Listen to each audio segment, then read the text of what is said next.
just me today.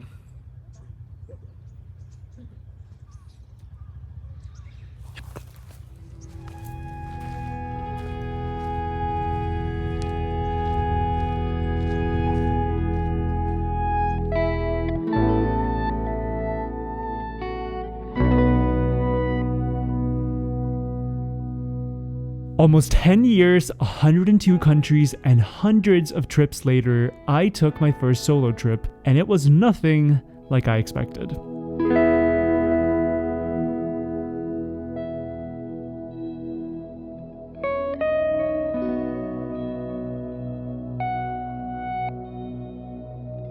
One of Dan's oldest friends is starting his career as a doctor in the US, so the old trio from middle school had planned a big trip before Sean would be left with 1 week of vacation a year. That meant I was going to be alone for 12 days, and I decided to try exploring one of my favorite countries, Japan, on my own for the first time. The only problem? The whole thing felt a little daunting for the both of us. Alright, it's been about 4 hours since Dan left. There's something very weird when you're together almost every day. I think it's been about 4 years since we were separated for more than like 3 days. I'm realizing already how sort of dependent we are on each other. I kind of feel like I don't really know what to do when I'm alone. I don't feel like I have any motivation to do anything. Why should I even be working, or why should I go out for a walk? Like literally anything feels pointless, which is so crazy. But Oskar and I are both really into health as well. And I think we both know deep down that it's really healthy to be alone or to be with other people and not be with the same person 24/7. I think especially for Oskar, this will be a really, really eye-opening and meaningful trip. And I do wonder if this solo trip is going to change any of that. Learning to be with myself a little more. Yeah, excited to see what this brings. And so, I hit the road.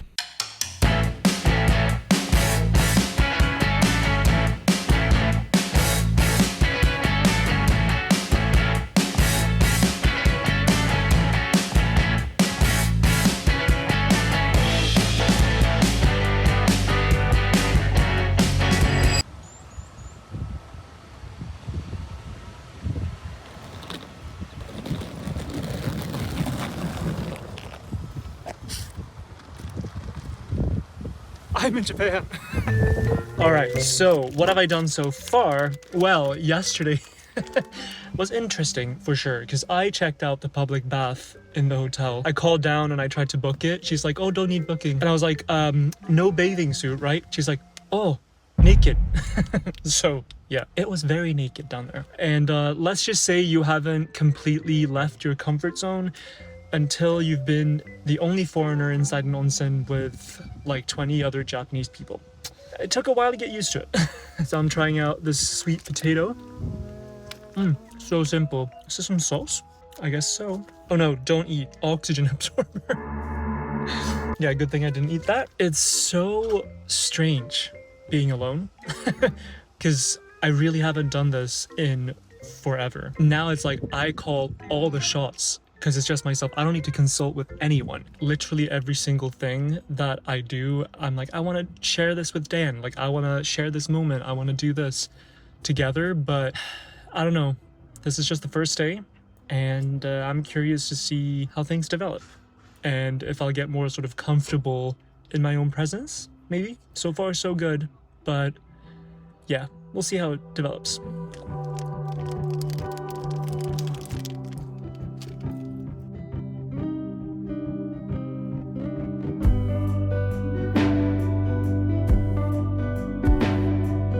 As a first stop, I checked out Narita City, and I'm almost ashamed to say I only thought this was a namesake of the airport. But the city is actually so beautiful and has a stunning temple and a connecting park. Wow, who would have thought that old Narita was so beautiful?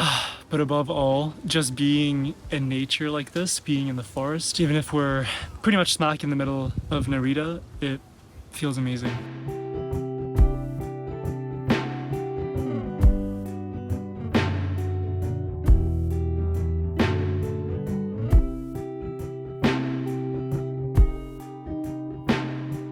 You guys have no idea how narrow that stream Well, it's basically like this, but it was even tighter at some points. Usually when you drive in a new country, like sometimes it'll be very like uncomfortable, or at least I find it's very uncomfortable because you're like, can I depend on the other drivers? Like, what is driving here like in general? In Japan, I'm not so worried about that, but what I'm worried about is the like booklet of rules that I got yesterday of like, this is the fine you get if you do this, or like this is what happens if you break this law, or like if you get a scratch you need to report it to the police. You know, you land, it's dark outside, it's basically the middle of the night, you're like, yeah, okay, great, now I'm very comfortable. After a few hours in Narita, I made my way across Tokyo without stopping in the city, heading for a destination to the west. Now, the bad thing about it only being me driving is that I can't record anything while I'm driving, obviously. So I'm not able to show you how insane this drive was. First of all, on the highways, straight through Tokyo. So cool. And then now we've entered the mountains. And I really wish I could document it, but, you know, safety first. Okay. Guys, just a second. Where the hell am I? So for tonight, I booked this like tiny hotel. It's not even a hotel, like I guess a guest house. And I don't think I realized how in the middle of nowhere it was. It's supposed to be like a completely vegetarian place. That's why I booked it. And everyone was raving about it online. So I'm hoping it's good. Right now, it just feels like I'm at the beginning of some crazy, scary movie though, which is kind of unsettling, but I'm fairly close to Mount Fuji. There's this lake, and I thought it was going to be like right next to the lake, sort of, this place, but I ended up driving like straight into the forest, like no houses around for close to 10 minutes, like straight into the forest. So, wish me luck. Let's just say this is not ideal for someone who's scared of the dark. I'm quickly gonna get inside and see if I'm even at the right spot.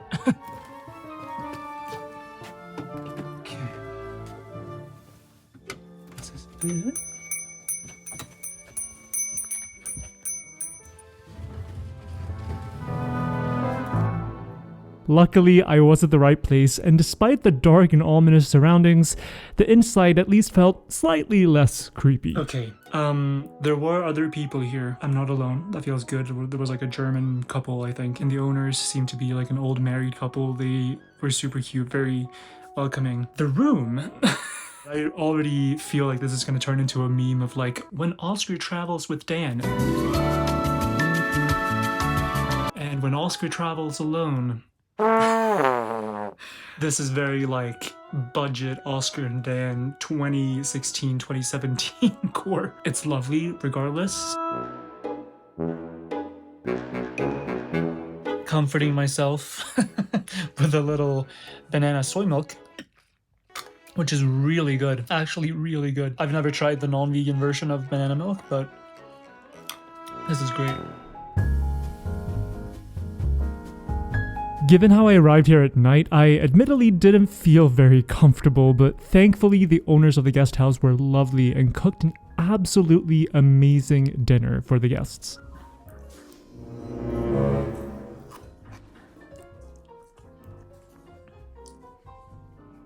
Okay, I was a little too hard on this room before. It's fine. It's absolutely fine. It's just, you know, it's bare bones. So after dinner, I went down to sit in the lobby kind of thing, or lounge, whatever they call it. And I started speaking to a couple that was sitting down there, and it turned out that they were Russian. And we went on to have the most interesting conversations I've had in a long time while traveling. We spoke a lot about like how they get different products from abroad because they're not available in Russia anymore, and how there's all these different workarounds with people in like Kazakhstan, Uzbekistan, for example, like reselling products from Asia especially. You know, they said that the young generation in Russia generally don't support the war, and they said that they don't think that sanctions really hurt the people that, you know, it should hurt. People debate that back and forth, right? But it's just really interesting to actually hear about people who are subject to sanctions, or who live in a country that is subject to sanctions, because I feel like we rarely get to hear their perspective. Anyway, I'm gonna head to bed now, and I'll see you in the morning.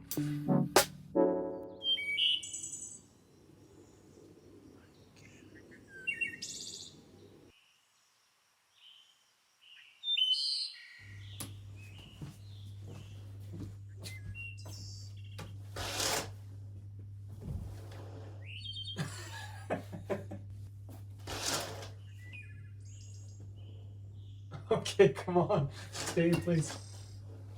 Okay, whatever.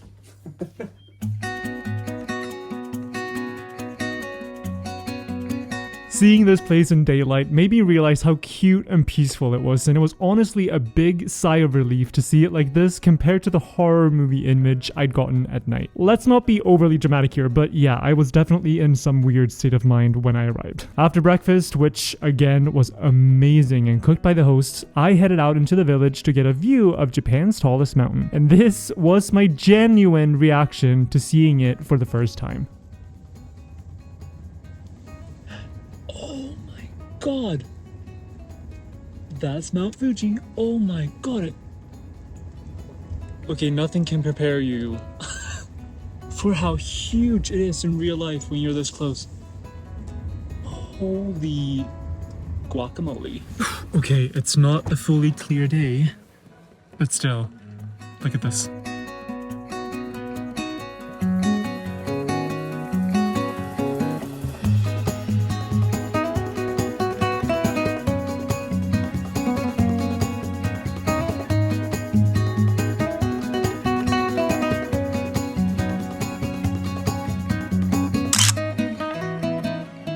I've decided to hike up to the very top of the mountain. It's not supposed to be super far. It's about 250 meters in elevation difference. I guess that's quite a lot actually. I want to see if I can totally get away from that and just be entirely alone.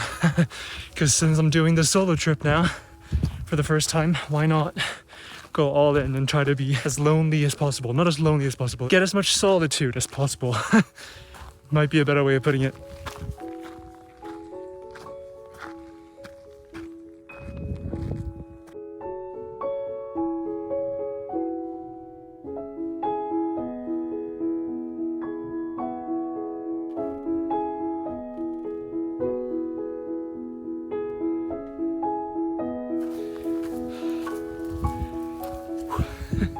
Now, okay, wait.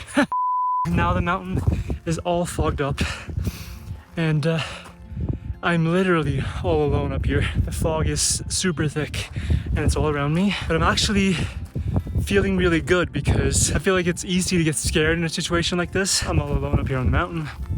Like, what if something happens? But I feel fairly confident, or very confident actually, that I'll be able to figure out whatever happens up here. I don't know, it's a nice feeling of self-sufficiency, I guess.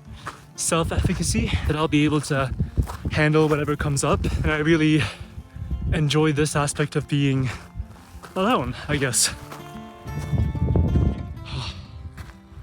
Here we are.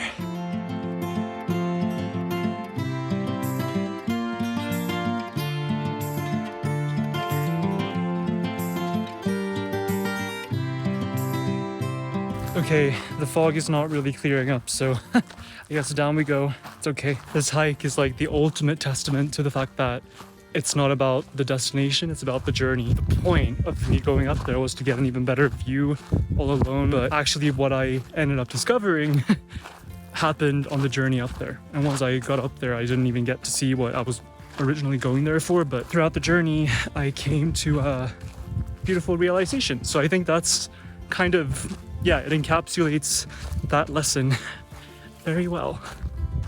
Whoa. Okay.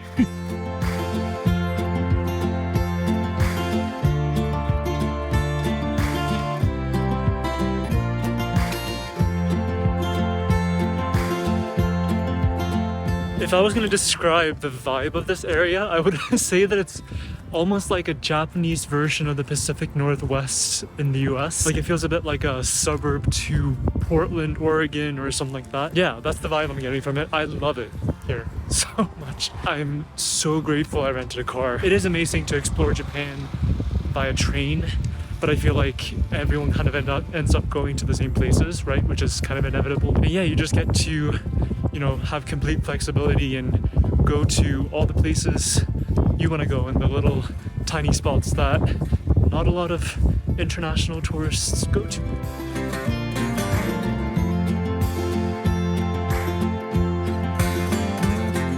That evening, I decided to leave the seclusion and drive to the most well-visited town around Mount Fuji and see this iconic pagoda view. And to be honest, it did not disappoint in the least. It was even better in person than it looks on video.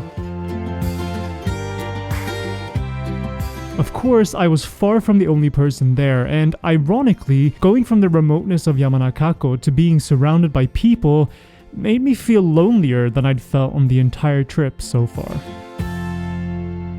Bye bye, room. It was nice knowing you.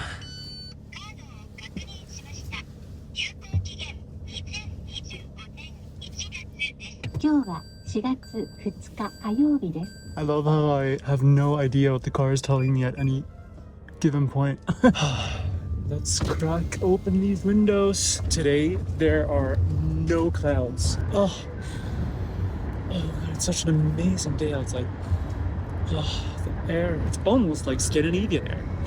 Almost. So if anyone is wondering if I find it difficult to drive on the left side of the road, as soon as I got my driver's license, we started traveling quite a lot and like living abroad and that kind of stuff. So I actually drove almost as much in countries with like left lane traffic as in countries with right lane traffic. I honestly don't really have a preference. Obviously now maybe I'm a little more used to driving on the right side, but the thing that takes me the longest to get used to is honestly like the blinkers or the like windshield wipers. Like whenever I turn, I always activate the windshield wipers instead. And I do think like even if you're not used to it, it doesn't really take that long to like figure it out, because you're doing literally the exact same thing as you're always doing. You're just doing it the opposite way or opposite directions.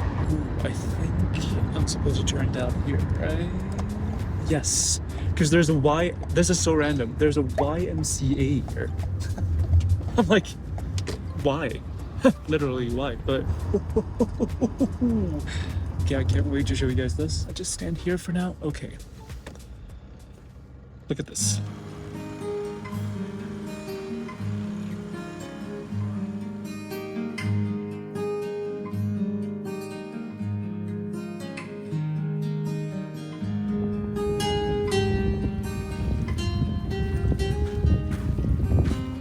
What?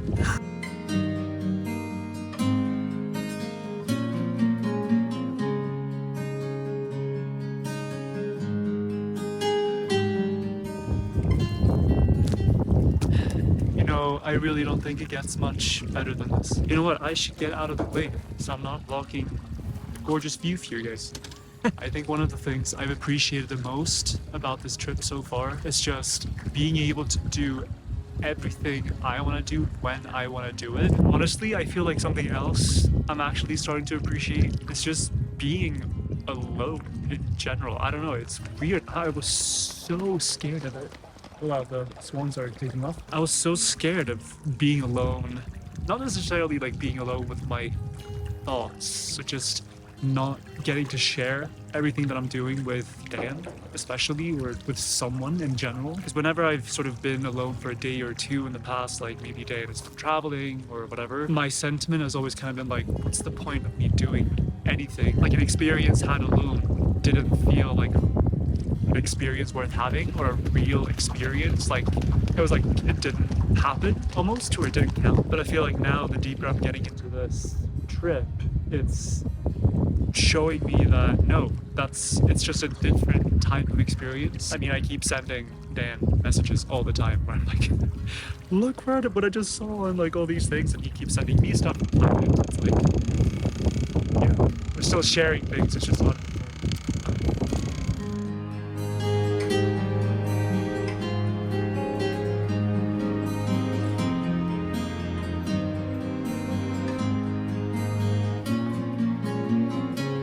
The interesting thing about this is I feel like I'm kind of reconnecting with an older version of myself, or maybe the kid within me, because when I was a kid, I loved being alone to the point that I refused to play with any of the other kids at school during recess. I would always just prefer to walk around alone in the forest and just like be creative and think about different worlds, and I would like compose music in my head. I would play Harry Potter, I would play being whatever, like different characters. And so in a way, I was kind of hoping actually that this trip would help me reconnect a little bit, or rekindle that aspect of myself, because I mean, I think a lot of people can relate to this, that there's so little opportunity in our busy modern world to like be alone, just be creative and use our minds and not just constantly get like dopamine kicks from our phones or other technology. So I'm actually really grateful that I'm already sort of experiencing a little bit of that, and I'm looking forward to seeing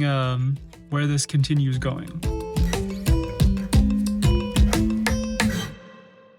So the time has come to leave Yamanakako and this area. Today, I am driving to a very special accommodation. I'm very excited for this. It was by far the most expensive accommodation I booked, and I just feel so lucky about the views I've gotten of Mount Fuji. It's been insane while I'm here. So in order to get to my next destination, I'm going to be driving down to the coast, the southern coast from here, and then do sort of like a loop and go back up. So I'm betting on it being a pretty scenic drive today as well. Which, again, you will unfortunately not get to see, but trust me, the drive from Mount Fuji down to Numazu was incredible, and I think it would probably be even more beautiful in the opposite direction. Okay, I've driven all the way down to a coastal town now, and look, you can still see Mount Fuji there, even from down here by the coast.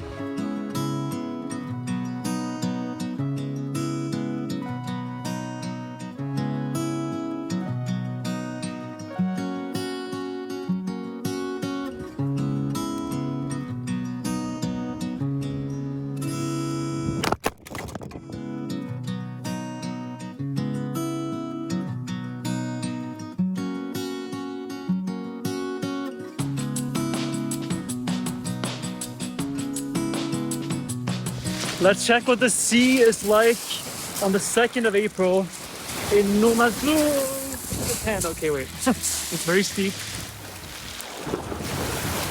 Yeah, it's not boiling, but it's not too bad.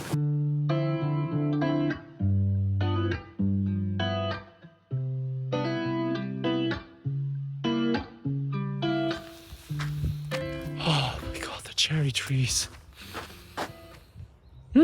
I haven't seen a lot of cherry blossoms until now because the area I've been in has been on, you know, a higher altitude. So the blossoms come there later usually. So now that I'm down by the ocean again, here, the blossoms are blooming.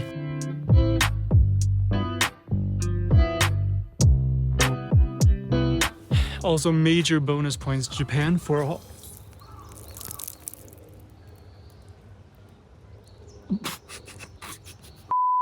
what I was gonna say was kudos to Japan for having free water fountains and public toilets everywhere. It's dripping from this branch because it's shot so high. Just to show you guys, I'm not kidding.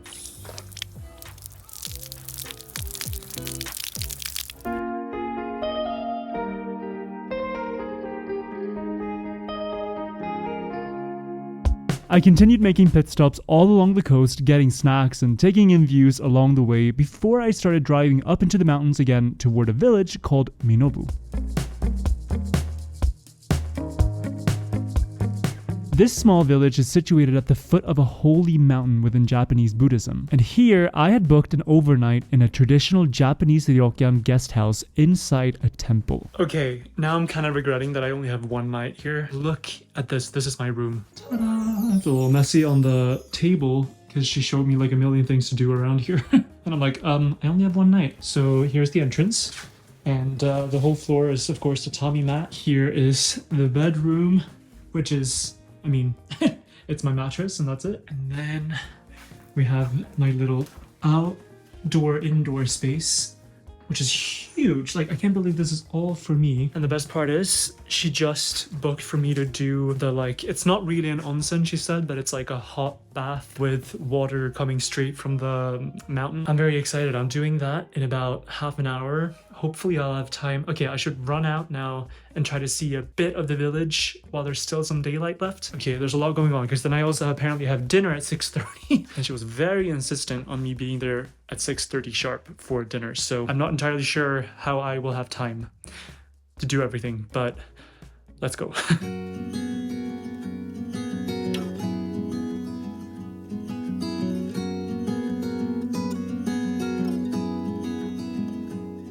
So basically what this is a temple stay, but I think it's like slightly more premium. And like I said, this was like by far my most expensive night. My rate that I booked was excluding dinner. It included breakfast though, but it excludes dinner. And now she convinced me to add dinner for 5,000 yen. Not super cheap, but hey, I'm doing it because I want to try the temple food, and they were very accommodating with, you know, the whole vegan request. Most of the food they serve is vegetarian, she said, but there's a lot of dashi broth that they use, which is like a fish base. So that's always the problem in Japan. But hey, I'm very grateful that they're sorting something out. You hear that? They're running water.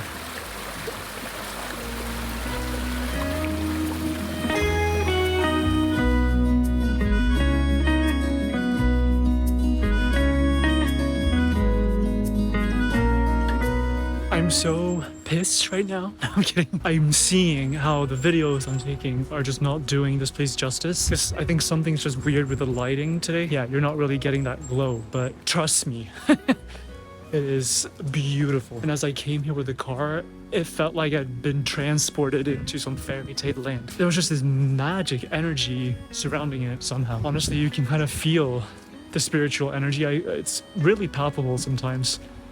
Which I think is always very interesting. Prettiest public restroom I've seen in my life. Through this gate is where you can go up the massive staircase. Oh yeah, it does look massive. And apparently there's morning meditation here. It starts at 5:30. I'm still very jet lagged. I don't know, I've done morning meditation before. It's been lovely, but I'm not sure. I feel like I need to do it again, if you know what I mean. But I'll definitely come and walk up these stairs tomorrow.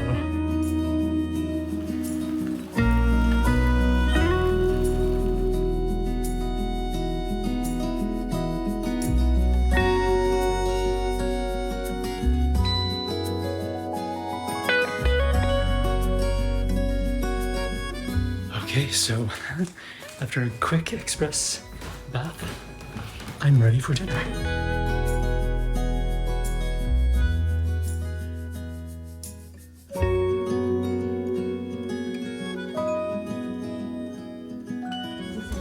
So excited.